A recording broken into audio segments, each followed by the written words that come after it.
श्री साई सानिध्य में रहे नाना साहेब चांदोरकर जी के बारे में आपने श्री साई चरित्र में पढ़ा होगा। लेकिन आज मैं आपको ऐसी बातें बताऊंगा जो आपने कभी सुनी नहीं होंगी।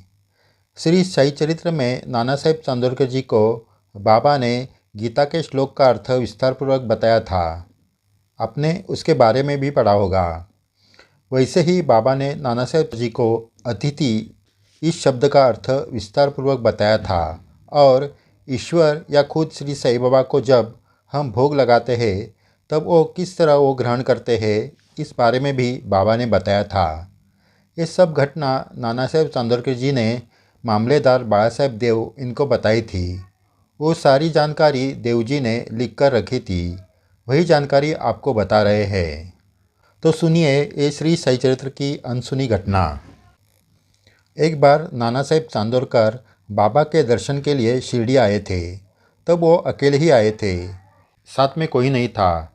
दोपहर के 12 बजे द्वारका में जाकर नाना साहेब जी ने बाबा के चरण दर्शन लिए और वहीं बैठ गए। बाबा ने उनकी पूछताछ की। तब नाना साहेब ने कहा, बाबा आपकी कृपा से हम सब कुशल मंगल है। उस पर बाबा ने कहा, नाना आज मुझे पूरनपोली खाने का मन कर रहा है। पूरनपोली का मतलब चना दाल और गुड़ का मिश्रण करके जो रोटी तैयार होती है उसे पूरनपोली कहते हैं, जो महाराष्ट्र में होली के त्यौहार के दिन हर घर में बनाई जाती है। श्री साई बाबा की इच्छा सुनकर नाना साहेब जी ने कहा, बाबा अब बहुत देर हो चुकी है। इस वक्त गांव में कोई महिला पूरनपोली पकाने के लिए भी नहीं मिलेगी। मैं कल आपके लिए पूरनपोली लेकर आता हूँ।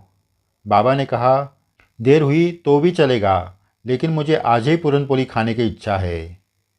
ये सुनकर नाना साहब धर्म संकट में पड़ गए और उनके साथ उनकी पत्नी और घर में से कोई होता तो उसी वक्त पूरनपोली बनाकर ला सकते थे। सभी ओर से पूरनपोली तैयार करने का मार्ग बंद होने पर भी बाबा कुछ सुनने के लिए तैयार नहीं थे। नाना साहब के सामने बड़ा सवाल खड़ा हुआ। बाबा को ना भी कह नहीं सकते थे। नाना साहब जी ने कहा, बाबा मैं गांव में जाकर कोई पूरनपोली पकाने वाली महिला मिलती है क्या वो देखता हूँ। अगर कोई मिल गया तो भी बाजार में सामान लेकर वो पकाने के लिए 2-3 घंटे लगेंगे, यानी शाम के 4 बजेंगे। इतने देर के बाद आप पूरनपोली खाएंगे क्या? बाबा ने कहा, कितना भी देर लगेगी तो भी चलेगा, तू जब भी लाएगा तब खाऊंगा। नाना साहब ने शिरडी में पूछताछ की। तब एक महिला पूरनपोली पकाने के लिए तैयार हो गई। पूरनपोली तैयार होने तक नाना साहेब चांदोरकर जी ने स्नान किया। फिर वो महिला के पास गए। महिला ने पूरनपोली एक थाली में रखकर उनको दे दी। वो थाली लेकर नाना साहब द्वारका में गए। उन्होंने वो पूरनपोली की थाली बाबा के सामने रखी और बाबा को पूरनपोली खाने की विनती की। लेकिन बाबा ने कहा, ठीक है अब ये थाली लेकर जाओ। नाना साहब ने कहा, ये क्या बाबा, आपने थाली को छुआ भी नहीं और आप थाली लेकर जाने को कह रहे हैं। अब जब तक आप इसका स्वीकार नहीं करेंगे तब तक मैं ये थाली लेकर नहीं जाऊंगा और मैं भी खाना नहीं खाऊंगा। बाबा ने कहा, नाना मैंने पूरनपोली खाई है, तू थाली लेकर जा और तू भी भोजन कर। नाना साहब ने कहा, बाबा आपने पूरनपोली कब खाई? वो तो थाली में वैसे ही है। आप जब तक उसका स्वाद लेते नहीं तब तक मैं थाली लेकर नहीं जाऊंगा और मैं खाना भी नहीं खाऊंगा।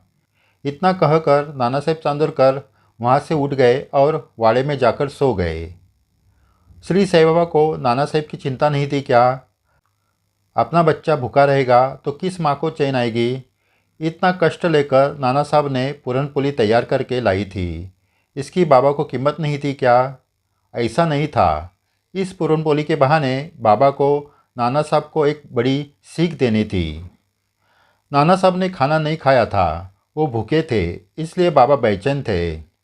उन्होंने एक भक्त को भेजकर नाना साहब को बुलाकर लाया। गुरु आज्ञा मानकर नाना साहब द्वारका में आए। तब बाबा ने नाना साहब को कहा, नाना तूने लाई हुई पूरनपोली मैंने खाई है, इसलिए कोई जिद न करके ये थाली लेकर जा और खाना खा। नाना साहब ने थाली देखी तो पूरनपोली वैसे ही थी जैसी उन्होंने लाई थी। नाना साहब जी ने कहा, बाबा इस पूरनपोली का थोड़ा टुकड़ा तो ग्रहण करो। ग्रहण नहीं किया तो मैं थाली लेकर जाऊंगा नहीं और खाना भी नहीं खाऊंगा। इतना कहकर वो फिर से वाड़े में चले गए। थोड़ी देर बाद बाबा ने फिर से नाना साहब को बुलवाया। नाना साहब फिर से द्वारकामाई में आए। इस बार बाबा ज़रा गुस्से में बोले, नाना जिद छोड़। 18 साल मेरे साथ रहकर तूने यही सीखा है क्या? तूने मुझे पहचाना नहीं क्या? बाबा मतलब ये 3.5 हाथ का देह नहीं है। अरे मैं चिट्टी के रूप में, मक्खी के रूप में आकर भी खाना खाता हूँ। इस तरह ये पूरन पोली मैंने कब की खा चुका हूँ, इसलिए जिद छोड़ दे। इस पर नाना साहब ने कहा, बाबा आप क्या कह रहे हैं मुझे ये समझ में नहीं आ रहा है। अगर आप मुझे अच्छी तरह से समझाएंगे तो मैं ये थाली लेकर जाऊंगा और प्रसाद ग्रहण करूंगा। इस पर बाबा ने नाना साहब को एक निशानी दिखाई और कहा कि ये निशानी दिखने पर मैंने खाना खाया ऐसे समझ जाना। नाना साहब का इस बात पर विश्वास हो गया और वे थाली लेकर गए और प्रसाद ग्रहण किया। वो निशानी कौन सी थी इसके बारे में बाला साहब देव ने लिखा नहीं या नाना साहब ने बताया नहीं होगा, लेकिन इस घटना में से बाबा ने सिर्फ नाना साहब जी को नहीं तो सभी भक्तों को सीख दी है कि वो प्रसाद ग्रहण कैसे करते हैं। श्री कृष्ण भगवान ने गीता में कहा है कि मैं सभी प्राणी मात्रा में हूँ, हर जीव में हूँ। उसी तरह बाबा ने कहा है कि मेरे सामने कोई प्रसाद रखा जाए तो मैं किसी भी रूप में ग्रहण करता हूँ। बाबा खुद उनके रूप में आकर वो प्रसाद ग्रहण नहीं करते। जिस जीव ने भी वो ग्रहण किया होगा और उसकी भूख की तृप्ति होगी, वो श्री साईं बाबा की तृप्ति है। साईं भक्तों, ये सुनने के बाद जब कभी आप श्री साईं बाबा के सामने खाना रखेंगे तो नाना साहेब जी का ये अनुभव ज़रूर याद करो। अगले वीडियो में नाना साहेब चांदोरकर जी को अतिथि इस शब्द का व्यापक अर्थ श्री साईं बाबा कैसे समझाते हैं वो सुनिए। उस वीडियो की लिंक इस वीडियो के अंत में दी गई है, वो भी ज़रूर देखिए। जय साईं राम। साईं भक्तों, आपने अभी सुनी हुई घटना कभी पढ़ी नहीं होगी। श्री साई सागर चैनल श्री साईं बाबा की अनसुनी सच्ची घटना आपके सामने लाते रहेंगे। चैनल सब्सक्राइब किया नहीं तो ज़रूर करें। वीडियो शेयर करके अपने साईं बाबा की लीला सभी साईं भक्तों को पहुँचाएँ। ये साईं सेवा है। जय साईं राम।